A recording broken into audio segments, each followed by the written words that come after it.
Hello, Planet Earth. Welcome back to my YouTube channel. Weird IDK, my BFF Jill 730. I'm Preston L. Young, and I'm wishing you warm salutations and congratulations because you found your way to the Buffington Post. So today, I should be doing issue number 11 of season 10 of Angel and Faith because it came out yesterday, and it's okay, but I was so excited to do our Buffyverse discussion today that I'm skipping Angel and Faith for right now, but I'll be hard at work on your review for that later today. So let's get on with it. Reach into your super gay Buffy bag. Pull out some extra blankets for the teens at the shelter, some super goth makeup, a whole new identity, and some of Wolfram Hart's blood money. Because today we're talking about the character commonly known as Anne. You take the bad, you take them both, and there you have the facts of life. The facts of life. There's a time you gotta go and show you grow, and now you know about the facts of life. The facts of life. When the world never seems to be living up to your dreams, and suddenly you're finding out the facts of life are all about you.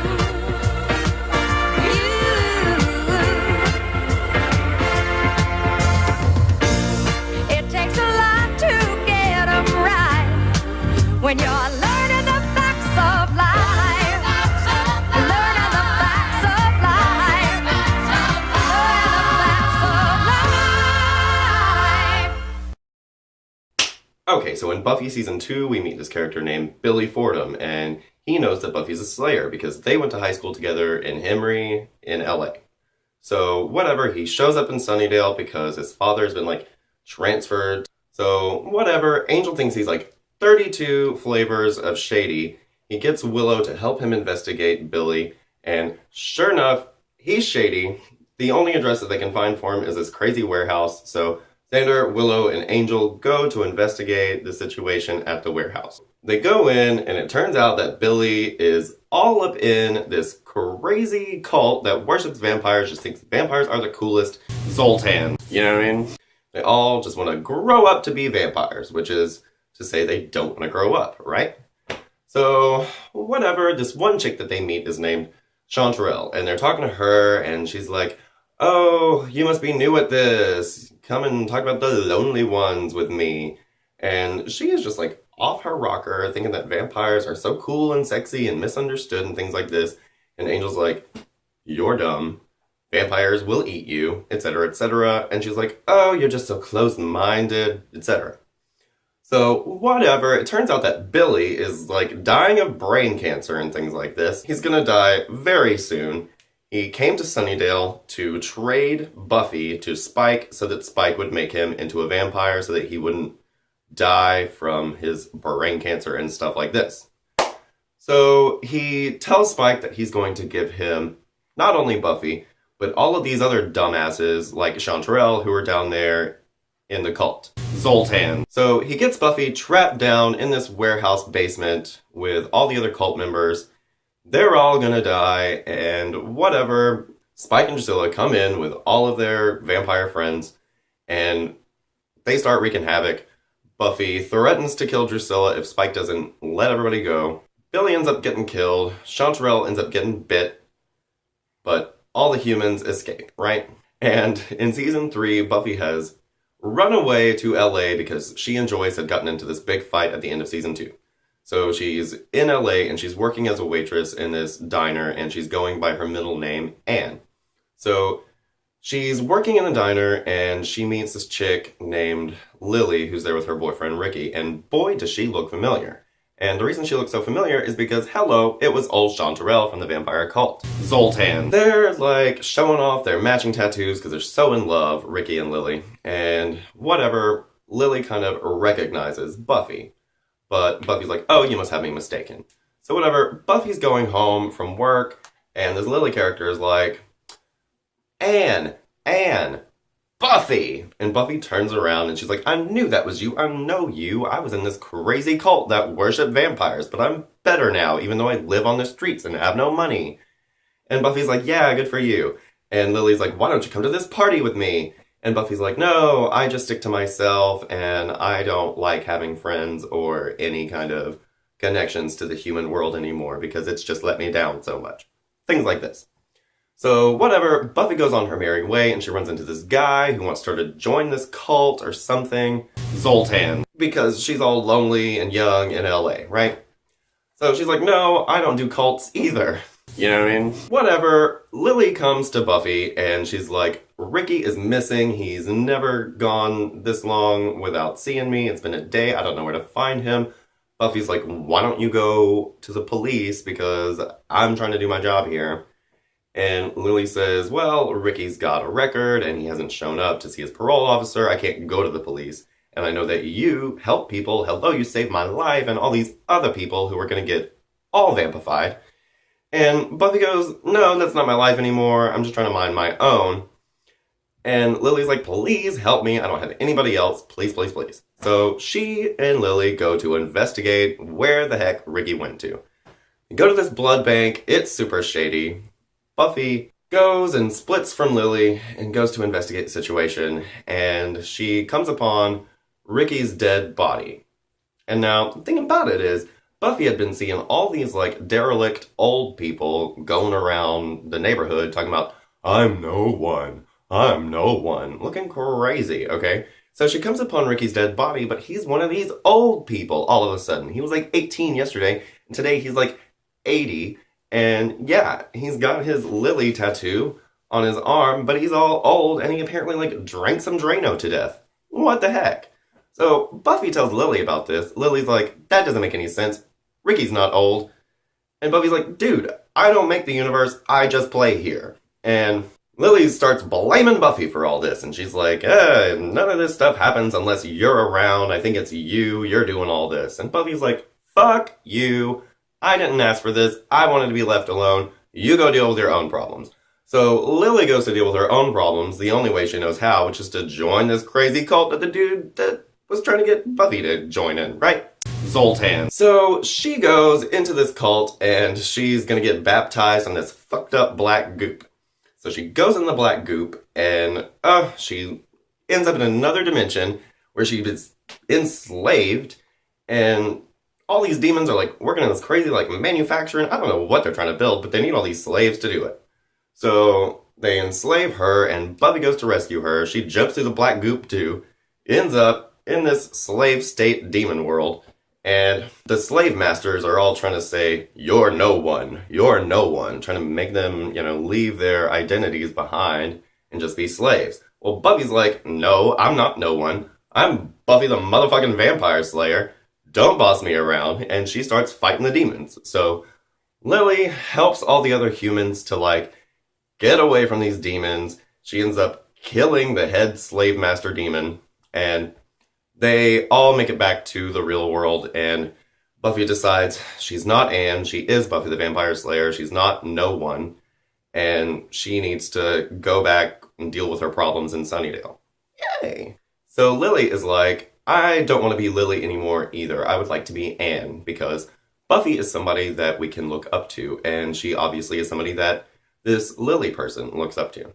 And so Buffy lets Anne take over her apartment, and she hooks her up with her job at the diner, and she leaves her to, put her life back together, or build a new one, if you will. And Lily actually takes on the name Anne. She takes Buffy's middle name as her own. So then in season 2 of Angel is all super crazy about Wolfram and Hart and Darla and everything that they've got going on over there.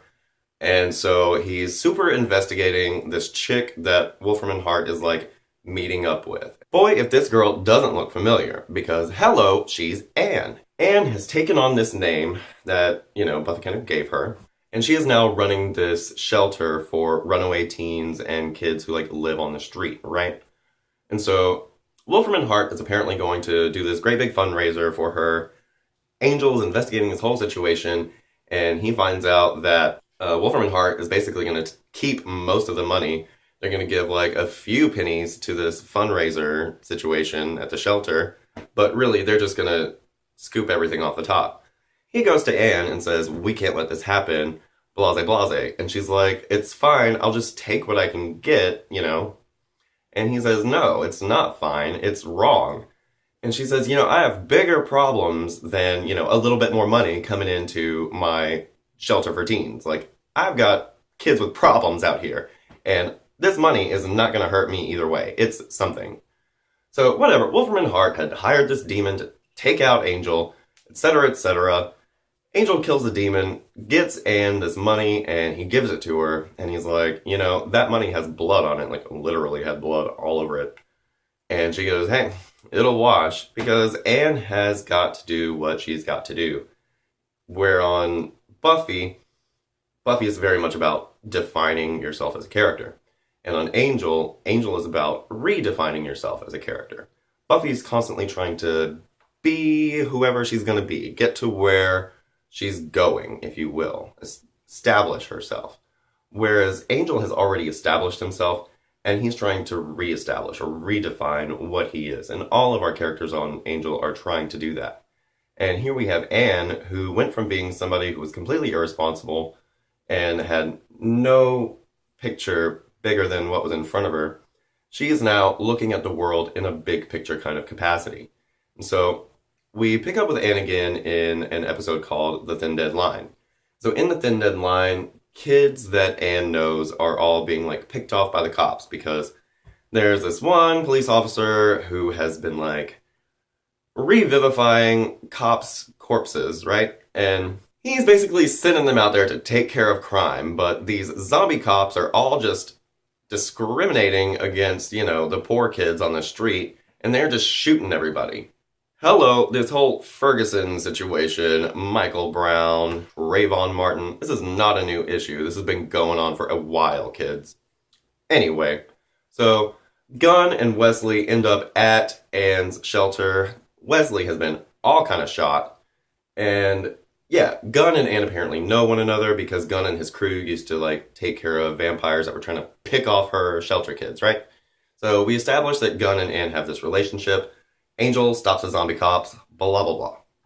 So then in the very last episode of Angel, he tells all of his crew to go out and live the day like it's their last because, hello, it probably is. So Gunn goes back to his old neighborhood to kind of see what everybody's up to.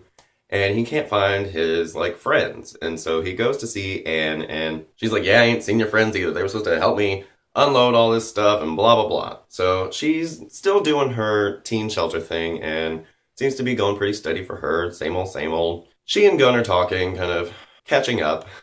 And he gets real serious with her. He's just learned about the Circle of Blackthorn, and the senior partners are all just making life on Earth hell for everybody all the time. It's never going to get better. And he's like, what would you do if I told you that nothing is ever going to get better down here? It's all controlled by these forces that we can't even comprehend. And, nothing you do matters. And Anne says, you know what? I would load up these boxes before the new stuff gets here. So you want to help me or not? Because that is what Angel is all about. It's all about just fighting the good fight for the good fight. You're not expecting to win. You're just showing that you're trying. You have to try in this world, because if you don't, what are you doing? How are people supposed to get anything done in this life if you won't show them that they are capable of doing it? Why are we sitting here talking about Anne when we could be reviewing Angel and Faith? Because Anne is kind of the perfect example of a shadow character for both Buffy and Angel. There are a few characters who work as shadows for Buffy and Angel, like Faith and Spike, but Anne is kind of right in between Buffy and Angel.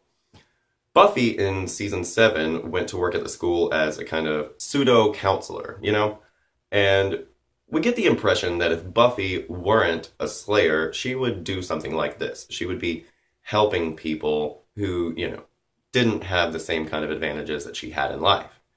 And so this is what we see Anne doing. She is somebody who has literally taken on the name Buffy. She is another version of Buffy, this non-superpowered version of Buffy, who still does what she can to help the people around her.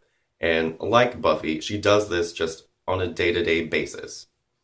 But where Buffy is very day-to-day and about defining yourself, Angel is about this bigger picture, and it's about redefining yourself. And so, in the same breath that Anne is a shadow for Buffy, she's also a shadow for Angel, because what she does is she does now look at the big picture, and she has this idea that she has to do what she has to do to make the world okay right now.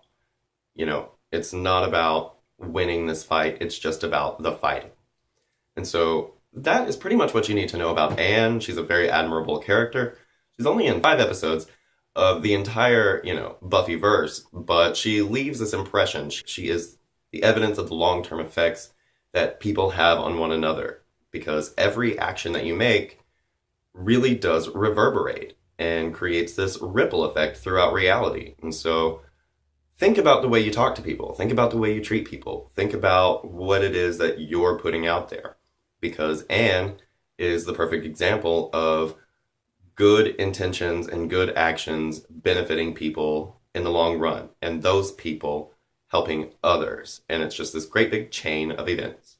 So I hope you're having a great 2015 so far. I hope you're having a wonderful day. I've got to go to work. Have a great day. Like, comment, share, subscribe. Share me out to your other Buffy fans. I'll be right here at the Buffington Post, rocking out these crooked ass teeth with another Angel and Faith review this afternoon. So, have a great day, and we'll see you later. Bye. Zoltan.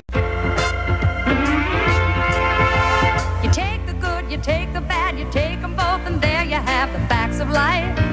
The facts of life. There's a time you gotta go and show you grow, and now you know about the facts of life. The facts of life. When the world never seems to be living up to your dreams, and suddenly you're finding out the facts of life are all about you.